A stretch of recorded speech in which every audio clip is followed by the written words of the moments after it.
कुछ सियासत के हवाले से मैं बात करना चाहूँगा। क्लासरा साहब ने बड़ा इंटरेस्टिंग टेक दिया था कि माजी की गलतियाँ जो हैं वो जो हुई हैं पाकिस्तान तहरीक इंसाफ के दौर में, उसकी वजह से आज जो है ये सारी सूरत हाल हम देख रहे हैं डेवलप होती हुई। क्लासरा साहब, मैं आपसे ही अगला सवाल जो है वो मैं करना चाहूँगा कि इसी ऑपोजिशन ने, इसी पाकिस्तान तहरीक इंसाफ ने मिल के जो है एक ऑपोजिशन अलायंस बना के ईद के बाद जो है वो एक एहतजाजी तहरीक चलाने का भी ऐलान किया हुआ है, तो उसको किस नज़र से देख रहे हैं आप? मेरा नहीं ख्याल कि अपोजिशन की बहुत बड़ा शो कर सकेगी। मैं रीडिंग आई में भी रॉन्ग, मैं यहाँ से बैठ के जो थोड़ी सी चीज़ें देखते रहते हैं। मौलाना फजल रहमान साहब कभी भी उनकी सपोर्ट के बगैर इमरान खान साहब वो कोई बहुत बड़ा अपसेट नहीं कर सकते, हुकूमत को वो नहीं कर सकते, कोई तंग नहीं कर सकते, हुकूमत को घुटनों पे नहीं ला सकते।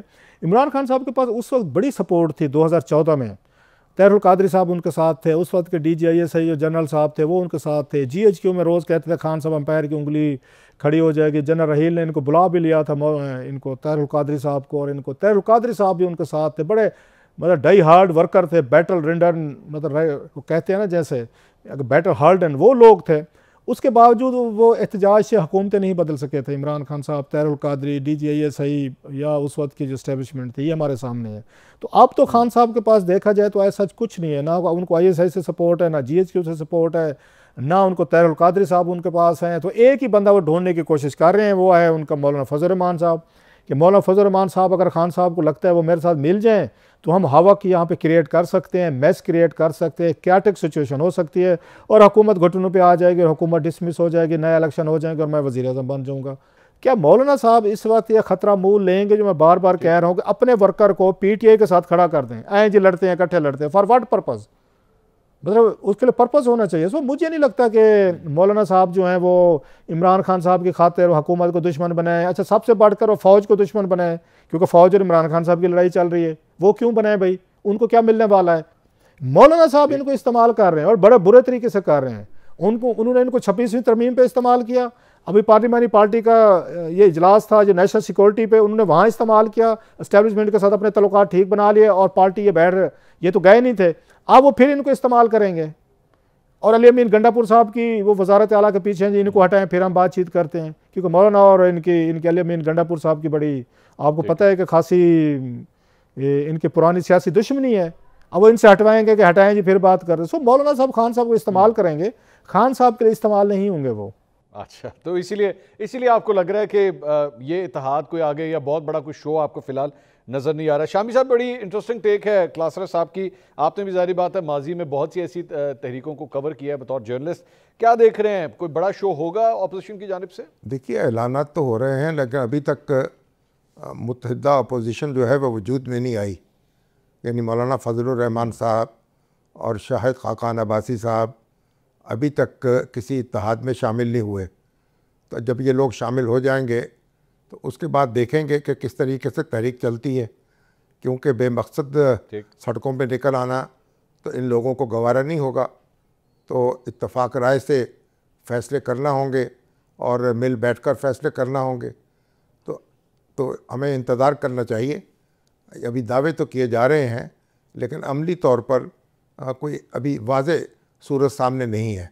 बिल्कुल आपने सही कहा, बल्कि पाकिस्तान तहरीक इंसाफ के तो अपने अंदर बहुत सी डिस्ट्रीब्यूशंस और एक दूसरे की लेग पुलिंग जो है वो भी नज़र आ रही है। मुनीफ फारूक साहब, आपकी क्या राय है सर? अब माजी के अंदर बड़ी अटैम्प्ट्स हुई हैं, PTI की जानिब से इस्लामाबाद पे चढ़ाई भी हुई, अब एक और महाज जो है वो खोलने की कोशिश हो रही है।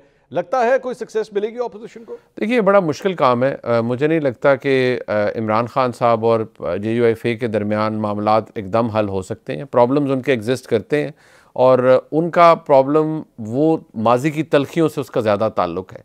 अब अगर ये दोनों जमातें आपस में माजी को भुला कर आगे चलें तो वो एक बहुत बड़ा एजेंडा है। लेकिन मुझे नहीं लगता कि जहाँ तक अली अमीन गंडापुर साहब है वो मौजूद हैं और वो बैशिंग करते रहेंगे मौलाना साहब की, और मौलाना साहब की जमात फिर भी उनके साथ चल पड़ेगी। ये बड़ा मुश्किल काम है। ऑल्दो मौलाना फजल रहमान साहब की जमात हुकूमत से तो दूर है लेकिन उसकी कुर्बत कोई पाकिस्तान तहरीक इंसाफ से भी इतनी नहीं है। ये बड़ी अच्छी आपने बात की, खास तौर पे गंडापुर साहब का आपने जिक्र किया। गरीदा फारूकी साहब, आपकी क्या राय है सारे मामले में? क्या ये जो दूरियां हैं दोनों जमातों में ये ख़त्म हो सकती हैं? दोनों जमातें मिल के हुकूमत के लिए कोई टफ टाइम क्रिएट कर सकती हैं? ईद के बाद की सियासी सूरत हाल मैं समझती हूँ कि हुकूमत और अपोजिशन इसी तनख्वाह पे काम करते रहेंगे, ख़ास तौर पे अपोजिशन। कोई बहुत बड़ा दमादम मस्त कलंदर करने से अपोजिशन फ़िलहाल मुझे तो कासिर नज़र आती है, क्योंकि सबसे बड़ी बात यह है कि क्या अपोजिशन का एक कट हो सका? वो नहीं हो सका। उसमें सबसे बड़ा फैक्टर ये भी है कि Khyber Pakhtunkhwa similar battle ground है, सिमिलर पॉलिटिकल बैटल ग्राउंड है बिटवीन PTI एंड JUIF।